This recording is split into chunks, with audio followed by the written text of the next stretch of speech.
Olá pessoal, tudo bem?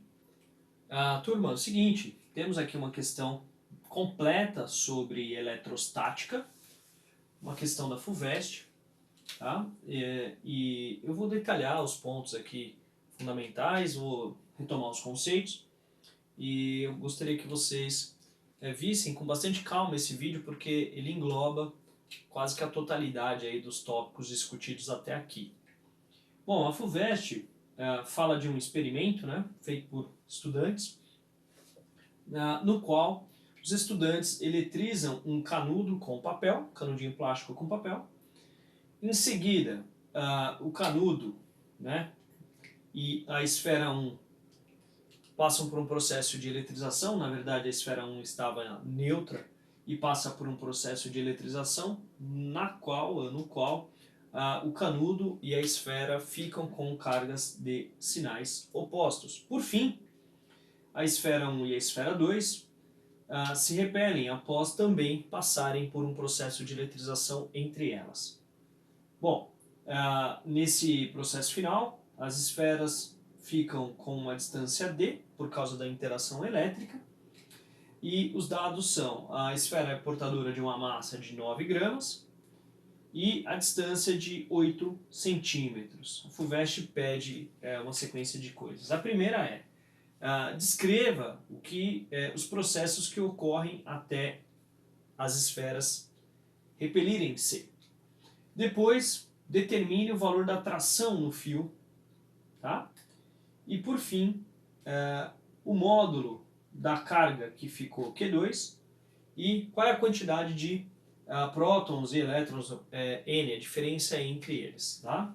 No processo de eletrização. Então vamos para o item A. Bom, jovens, se você pega um canudo plástico e atrita com um pedaço de papel, o processo de eletrização que aí existe é um processo de eletrização por atrito. Neste processo, o canudo e o papel, né, ficam com cargas e sinais elétricas, cargas com sinais opostos. É só você retomar aí o nosso curso de eletrostática. Nas primeiras aulas, nos processos de eletrização, retoma lá processo de eletrização por atrito. Então, em 1, é isso que ocorre, eletrização por atrito. Em 2, canudo e esfera ficam com sinais opostos. Então, aqui, pessoal, nós temos duas possibilidades. Atrito, ficam com cargas e sinais opostos, e o processo de eletrização por indução. No processo de eletrização por indução, os corpos também ficam com cargas e sinais opostos, com um detalhe: eles não se tocam. Quer dizer que o canudo não pode ter tocado a esfera 1, porque o canudo já estava eletrizado. E se assim ocorresse, ficariam com cargas e sinais iguais. Então, no processo 2, ocorre a indução. Como ocorreu a indução? Por vários fatores. Pode ter ocorrido aí o que a gente chama de fio-terra, sendo que um dos fios-terras pode ter sido o próprio estudante ao tocar a esfera. Tá? Por último, o processo de eletrização existente entre a esfera 1 e a esfera 2 é contato, porque este é o único processo de eletrização no qual os corpos envolvidos ficam com cargas de mesmo sinal. Se ocorre a repulsão, é porque a carga elétrica de 1 é igual a de 2. Esse é o item A, tá bom? É uma explicação. É só colocar no papel. Item B. Qual é a tração existente aqui no fio? Bom, turma, então agora nós temos que retomar e fazer um diagrama de forças. Eu posso fazer o diagrama de forças para a esfera 1 ou para a esfera 2. Eu vou fazer para a esfera 2 porque depois é solicitado a quantidade de carga, o módulo de Q2. Tá legal? Esqueci de anotar aqui, mas eu vou anotar agora. Módulo de Q2. Então vamos lá. Um diagrama de forças, para quem tem dúvida nisso, volta nas aulas de mecânica e dá uma olhadinha, tá? Diagrama de forças. No que consiste um diagrama de forças?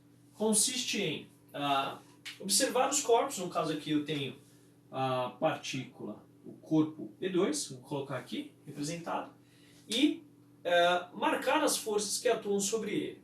A primeira força que atua aqui, pessoal, é a força peso. Vamos lembrar que a força peso ela é vertical e aponta para baixo. Então, vou marcar aqui, ó, força-peso. Beleza, turma?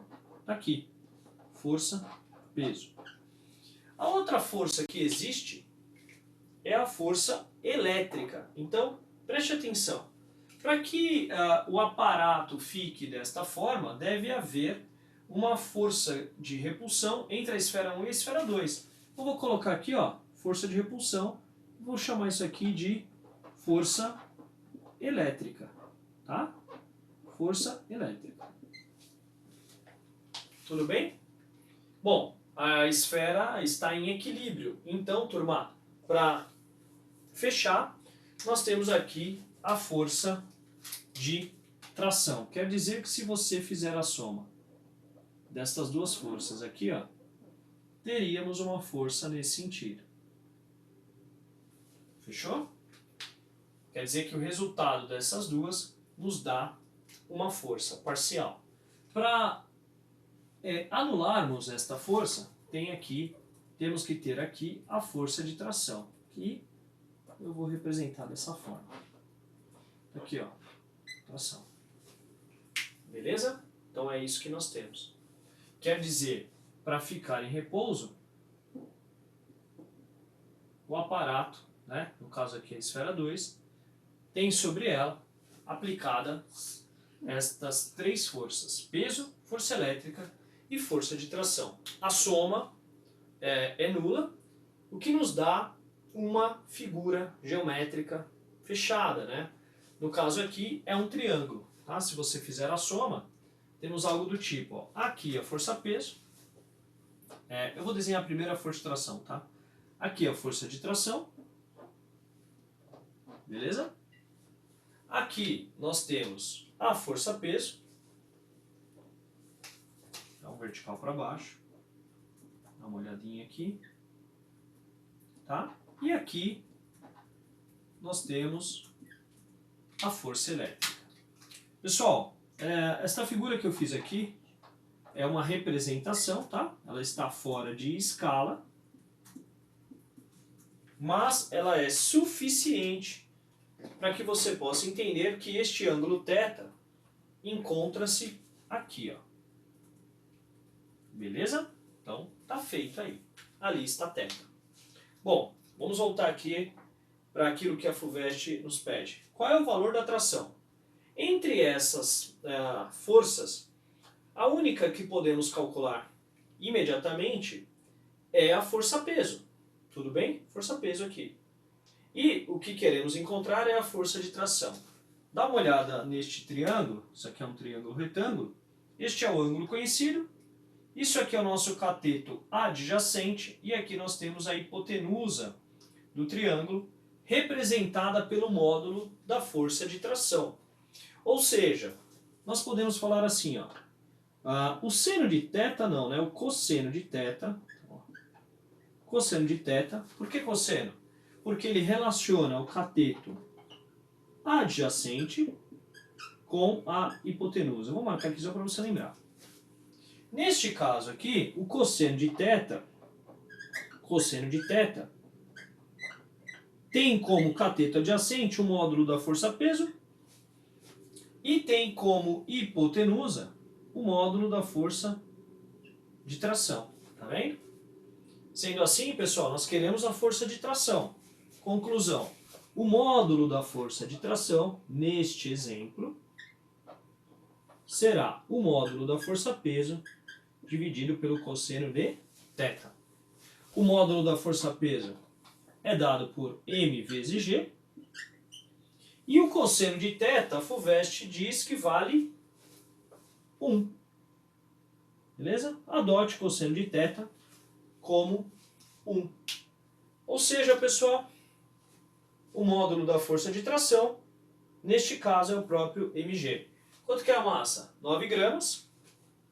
Vamos passar isso aqui para quilograma. Então, nós temos 9 vezes 10 a menos 3 quilogramas. E o G vale 10. Quer dizer que a tração terá módulo 9 vezes 10 a menos 2. Então, deixa eu marcar aqui, ó. Módulo da força de tração é 9 vezes 10 a menos 2 newtons. Aí, pessoal, tração calculada. Depois, a FUVEST pede o seguinte. Dentro desse contexto, qual que é o módulo de Q2? Bom, se eu tenho agora a tração e eu quero descobrir a força elétrica, eu posso falar o seguinte, ó. Eu tenho duas possibilidades. Ou eu trabalho com a tangente de θ, porque eu terei o cateto adjacente e o cateto oposto. Ou eu posso trabalhar com o seno de θ, porque eu tenho o cateto oposto, quero o cateto oposto e tenho a hipotenusa. Eu vou usar a tangente, beleza? Ó, posso falar assim, ó. E tem C, né? C. Ó, a tangente de θ é dada pelo cateto oposto dividido pelo cateto adjacente. O cateto oposto, neste caso, é a força elétrica. Beleza? Vou colocar aqui, módulo da força elétrica. E o cateto adjacente é a força-peso. Sendo assim, eu posso afirmar que o módulo da força elétrica é peso vezes tangente de θ. Peso vezes tangente de θ. Tangente, pessoal, para quem não lembra, vou colocar aqui o mg. Tangente, para quem não lembra, pode ser dado pela relação entre seno e cosseno. Então eu posso falar assim, ó, seno de θ sobre cosseno de θ. Fechou? Tenho aí a força elétrica. Outra coisa, se isso é verdade, primeiro você tem que lembrar que a força elétrica é dada por K módulo de Q1 módulo de Q2 sobre d quadrado. Então tudo isso será igual a mg seno de θ sobre cosseno de θ. Fechou, pessoal? Tá aqui, ó. Conclusão. O que nós queremos? Nós queremos o módulo de Q2. Num processo de eletrização por contato entre dois corpos idênticos, eles ficam com a mesma quantidade de carga. Então, um detalhe aqui, vou colocar aqui um ponto e vírgula, é que o módulo de Q1 é igual ao módulo de Q2, eu posso chamar só de Q. Tá bem? Então, olha o que nós temos. K vezes Q quadrado sobre D quadrado será igual a mg vezes seno de θ por cosseno de θ. Só para fechar, pessoal, ó, eu quero descobrir o Q, né? Então, D está dividindo, ó, vou multiplicar, tá? Presta atenção aqui, ó. Então, vem aqui, ó, D quadrado, e o K está multiplicando, vou passar para cá, dividindo. E vou deixar isso aqui, ó, assim. Ó, D estava aqui, multiplicou, K estava multiplicando, foi para lá dividindo. E aqui desse lado ficou o Q elevado ao quadrado. Fechou até aqui? Tudo bem, pessoal? Agora eu vou extrair a raiz. Raiz quadrada de Q quadrado é o Q.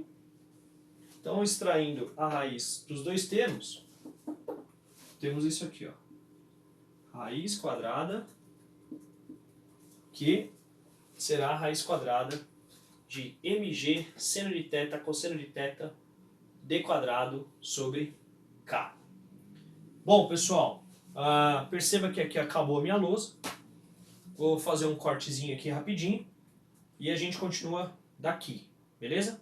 Só um minuto, que eu vou reescrever isso aqui, exatamente aqui, e a gente termina, tá? Uma pausa, rapidinho.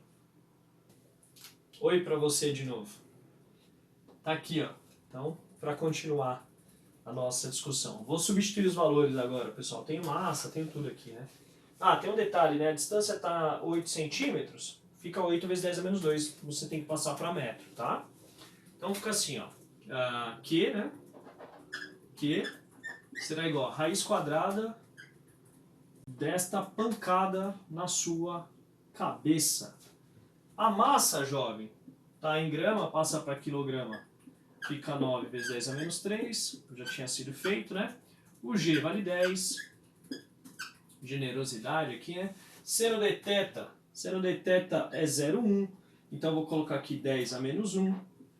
E o d ao quadrado. Então fica 8 vezes 10 a menos 2, tudo isso elevado ao quadrado. Se vai esquecer de levar ao quadrado, aí você vai morrer na praia, tá, jovem? Cosseno de θ vale 1. E a constante eletrostática, o vácuo, né, é 9 vezes 10 a nona. Então vamos dar uma simplificada. Isso aqui é o seguinte, ó. Primeiro eu vou começar com esse 9 aqui. Já vou mandar ele para o espaço aqui. Dá 1, né? Elemento neutro. Ah, ó que belezinha. Tem um 1 aqui também. O resto agora é potência e esse quadrado aqui. Vamos lá. Então, Q será igual a raiz quadrada de 8 quadrado, costuma dar 64. Se você não sabe isso, tem que ver a tabuada do 8. 10 a menos 2 elevado ao quadrado é 10 a menos 4. Aqui tem 10 a primeira, né? E aqui 10 a menos 1. Ah, esse cara aqui também dá 1, né? Então, se livra do probleminha aqui. Ah, tem um 10 a menos 3. E embaixo tem um 10 elevado à nona. Tá bom? Que caramba, hein? Então aqui ficou 10 menos 4 menos 3 dá menos 7. Menos 7 menos 9 costuma dar menos 16. Tá? Então isso aqui dá menos 16. Então, você viu até aqui, é bom que é um vídeo, né? Agora você volta aí, então ficou 10 a menos 16. Então 64 vezes 10 a menos 16. Eu vou facilitar a sua vida e a minha também. Porque assim como você, eu tenho também uma certa preguiça de fazer conta. Então isso aqui é 64 vezes 10 elevado a menos 16. Tá bom? Extrai a raiz desse cara aqui. Raiz de 64 é 8. Aqui, ó, lembra que o índice que não aparece aqui é 2, né? Então é menos 16 dividido por 2. Dá 10 elevado a menos 8.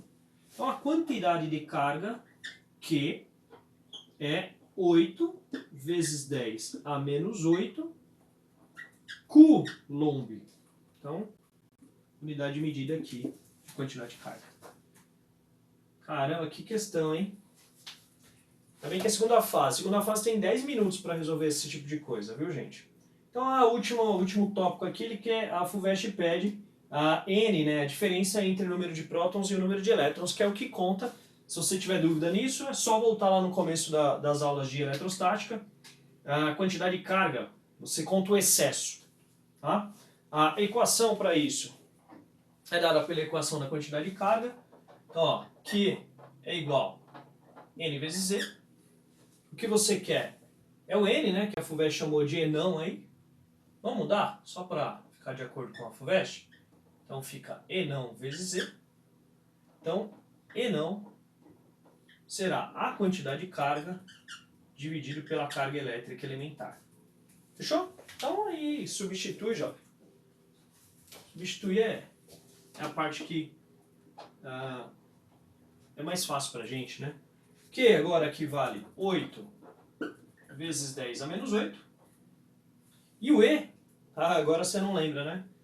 E é 1,6 vezes 10 elevado a menos 19. Porra, é uma bela conta, né? Então, 8 dividido por 1,6 dá quanto? Não sabe, né? Então é assim, ó. O 8 é 5 mais 3, mas isso não quer dizer nada, né? Mas quer dizer que 5 vezes 1 dá 5, 5 vezes 6 dá 30, mas aqui não é 30, é 0,6, então 30 fica 3, 3 mais 5 dá 8. Então isso dividido por isso dá 5. Não entendeu a conta? Tem que treinar as distributivas aí. 5 vezes, agora é menos 8 menos 19. Então fica mais 19 menos 8, que dá 11. Então fica 5 vezes 10 elevado a 11 partículas. Vou colocar aqui partículas. Por que partículas? Então, juventude, você não sabe se é próton ou elétron que está em excesso ainda, né? Então, a diferença entre o número de prótons e o número de elétrons dá 5 vezes 10 a 11ª partículas. É uma bela de uma questão, envolve todos os tópicos, de eletrostática, quer dizer, todos não, porque nós não falamos ainda sobre potencial elétrico, mas até aqui praticamente tudo. Tá? Se a FUVEST poderia falar qual é o campo elétrico gerado por 1 em 2, aí você aplica a equação de campo elétrico, seria bem direto também. Pessoal, espero que tenha ajudado. Deixa eu sair aqui da frente. Bons estudos e até uma próxima. Tchau, tchau.